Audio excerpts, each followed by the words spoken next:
जय श्री कृष्णा। राधे राधे। आपके अपने लॉर्ड कृष्ण भजन चैनल पर आप सभी का स्वागत है। सर्वप्रथम आप सभी को और आपके समस्त परिवार को पुत्रदा एकादशी की हार्दिक शुभकामनाएं। आप सभी पर भगवान श्री लक्ष्मी नारायण जी की असीम कृपा सदैव बनी रहे। पौष मास के शुक्ल पक्ष की एकादशी को पुत्रदा एकादशी के नाम से जाना जाता है। एकादशी व्रत सभी प्रकार के पापों का नाश करने वाला व्रत है।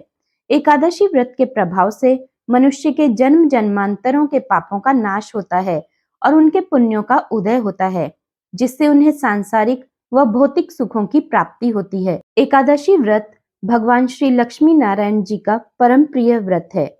भगवान श्री विष्णु जी का पूजन करना, एकादशी का व्रत रखना, श्रीमद् भगवत गीता जी का पाठ करना, तुलसी जी का पूजन व दर्शन करना, ब्राह्मण देवताओं की सेवा करना, उनको दान करना, उनको भोजन करवाना, गौ माता की रक्षा व सेवा करना, ये 6 कार्य इस संसार रूपी भवसागर को पार करने हेतु मुक्तिदायक बताए गए हैं। साल में कुल 24 एकादशी होती हैं। जब अधिक मास होता है उस साल कुल 26 एकादशी होती हैं।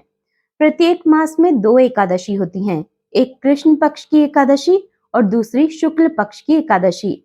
प्रत्येक एकादशी का अपना विशेष महत्व होता है। आइए जानते हैं कि इस बार पौष मास के शुक्ल पक्ष की पुत्रदा एकादशी का शुभ मुहूर्त क्या है, एकादशी व्रत कब रखना है और व्रत का पारण का समय क्या रहेगा। इस बार पुत्रदा एकादशी तिथि का आरंभ 20 जनवरी 2024 शनिवार शाम 7:27 से होगा और इसका समापन 21 जनवरी 2024 रविवार शाम 7:28 पर होगा। अतः सभी को इस बार पुत्रदा एकादशी का व्रत 21 जनवरी 2024 रविवार को ही रखना है। एकादशी व्रत के पारण का समय 22 जनवरी 2024 सोमवार सुबह 7:30 से सुबह 9:30 तक रहेगा। एकादशी व्रत का पारण चावल व तुलसी पत्र से करना चाहिए। यदि अगले दिन कोई और व्रत है तो आप फल से भी व्रत का पारण कर सकते हैं। एकादशी व्रत सभी व्रतों में सबसे बड़ा और महत्वपूर्ण व्रत है। एकादशी 2 प्रकार की होती है, एक संपूर्ण एकादशी और दूसरी विद्या एकादशी। संपूर्ण एकादशी का अर्थ है जिसमें पूर्ण रूप से एकादशी होती है, अन्य किसी तिथि का मिश्रण नहीं होता है। विद्या एकादशी भी 2 प्रकार की होती है, एक पूर्व विद्या एकादशी और दूसरी पराविद्या एकादशी।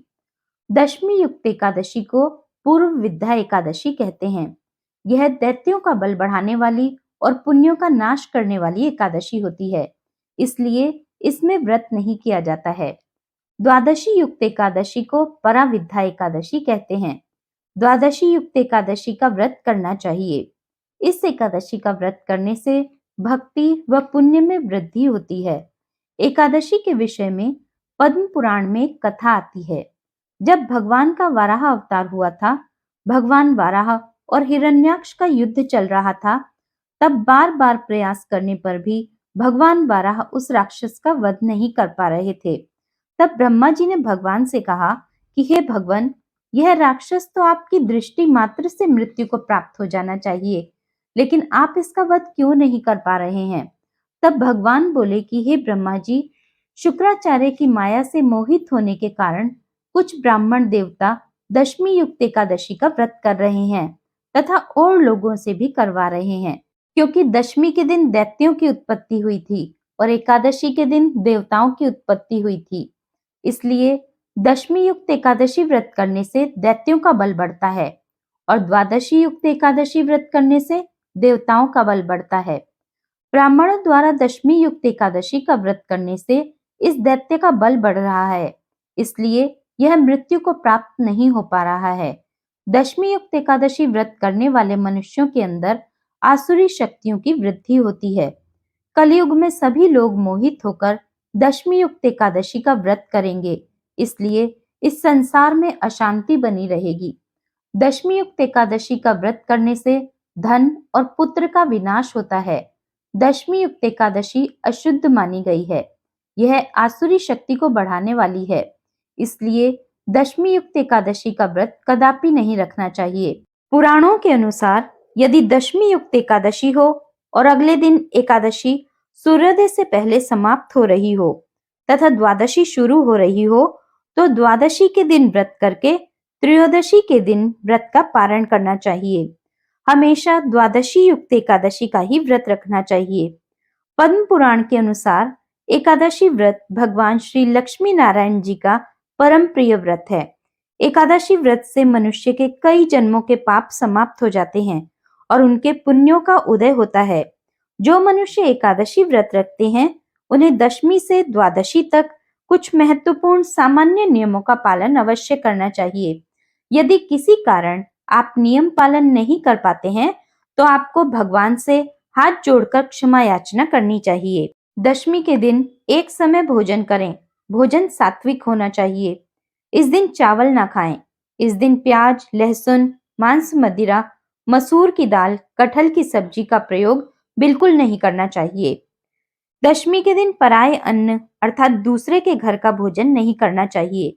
यदि किसी कारणवश दूसरे के घर का भोजन करना पड़े, तो आपको उस भोजन के प्रायश्चित के रूप में कुछ न कुछ दान करना चाहिए। दशमी के दिन ब्रह्मचर्य का पालन करना चाहिए तथा अपने तन मन को पवित्र करके एकादशी व्रत का आरंभ करना चाहिए। एकादशी के दिन सुबह जल्दी उठकर स्नान करना चाहिए, पूजा अर्चना करनी चाहिए। भगवान के सामने बैठकर एकादशी व्रत का संकल्प लेना चाहिए कि हे कमल नयन, हे वासुदेव, हे अच्युत, मैं एकादशी के दिन निराहार रहकर दूसरे दिन ही भोजन करूंगा। एकादशी व्रत करने वाले व्यक्ति को संकल्प अवश्य करना चाहिए। संकल्प धारण करने के लिए अपने घर के पूजा स्थल में भगवान के सामने आसन बिछाकर शुद्ध घी का दीपक जलाकर पूजा की थाली में रोली, चंदन, सुपारी, पुष्प, जल, अक्षत के स्थान पर जौ का प्रयोग करें। फिर संकल्प भगवान को समर्पित कर दें। संकल्प भगवान को समर्पित करने के बाद भगवान से प्रार्थना करें कि हे भगवान, आज हम मोक्षदा एकादशी का व्रत धारण करने जा रहे हैं। आप हमें पूरी शक्ति व सामर्थ्य प्रदान करें कि हम मोक्षदा एकादशी का व्रत पूरे विधि विधान से संपन्न कर सकें। इस दिन सूर्य भगवान को जल अर्पण करें। तुलसी माता को जल चढ़ाकर तुलसी माता के समीप दीपक जलाएं। गौ माता की सेवा करें। गौ माता की पूजा करें। एकादशी के व्रत में अन्न का सेवन नहीं करना चाहिए। इस दिन केवल फलाहार ही ग्रहण करना चाहिए। इस व्रत में चाय और दूध का सेवन कर सकते हैं। दूध से बने पदार्थ सेवन कर सकते हैं। यदि आप बीमार हैं और आपको दवाई लेनी है, तो आप फलाहार लेकर दवाई ले सकते हैं। एकादशी के दिन चावल बनाना भी नहीं चाहिए और खाना भी नहीं चाहिए। दशमी के दिन शहद का प्रयोग नहीं करना चाहिए। एकादशी व्रत में कभी भी हल्दी का उपयोग नहीं करना चाहिए, चाहे आप व्रत करते हैं या नहीं करते हैं। इस दिन घर में शुद्ध और सात्विक चीजों का ही उपयोग करना चाहिए। घर को अच्छी प्रकार से साफ सुथरा रखना चाहिए, क्योंकि साफ सुथरे घर में ही देवी देवताओं का वास होता है। एकादशी के दिन दाढ़ी, शेविंग, कटिंग नहीं करवानी चाहिए। नाखून नहीं काटने चाहिए। एकादशी व्रत करने वाले मनुष्य को प्रयास करना चाहिए कि वह मौन रहे, अर्थात कम से कम बात करे। इस दिन व्रत करने वाले मनुष्य को क्रोध नहीं करना चाहिए, झूठ नहीं बोलना चाहिए, वाद विवाद तथा झगड़े से बचना चाहिए। किसी को भी कटु वचन नहीं बोलना चाहिए और किसी का दिल नहीं दुखाना चाहिए। एकादशी के दिन भूमि खोदना भी वर्जित माना गया है। इस दिन पेड़ पौधों को काटना या छांटना भी वर्जित माना गया है। इस दिन तुलसी जी के पत्ते भी नहीं तोड़ने चाहिए। यदि आपको तुलसी जी के पत्ते एकादशी व्रत में भगवान को चढ़ाने के लिए चाहिए, तो आपको एक दिन पहले ही तुलसी पत्र तोड़ लेने चाहिए। इस दिन भगवान की पूजा अर्चना के पश्चात एकादशी व्रत कथा अवश्य सुननी चाहिए। एकादशी या द्वादशी के दिन दान अवश्य करना चाहिए। एकादशी के दिन भगवान के नाम का अधिक से अधिक जाप करना चाहिए। संकीर्तन व भजन करना चाहिए। विष्णु सहस्त्रनाम स्तोत्र या गोपाल सहस्त्रनाम स्तोत्र का पाठ अवश्य करना चाहिए। यदि आपने गुरु दीक्षा ली हुई है, तो अपने गुरु द्वारा दिए गए नाम का जप या माला अवश्य करनी चाहिए। विष्णु सहस्त्र नाम का लिंक आपको डिस्क्रिप्शन बॉक्स में मिल जाएगा। एकादशी के दिन कोई अनैतिक कार्य या पाप कर्म बिल्कुल नहीं करना चाहिए। इस दिन बड़ों का अनादर नहीं करना चाहिए। इस दिन अपने द्वार से किसी को भी, चाहे वो भिखारी हो, याचक हो या कोई पशु पक्षी ही क्यों न हो, खाली नहीं भेजना चाहिए। पशु पक्षी को भूखा नहीं जाने देना चाहिए। आज की वीडियो में इतना ही। आगे हम पौष पुत्रदा एकादशी व्रत कथा लेकर प्रस्तुत होंगे। तब तक के लिए जय श्री कृष्णा, राधे राधे, जय श्रीमन नारायण।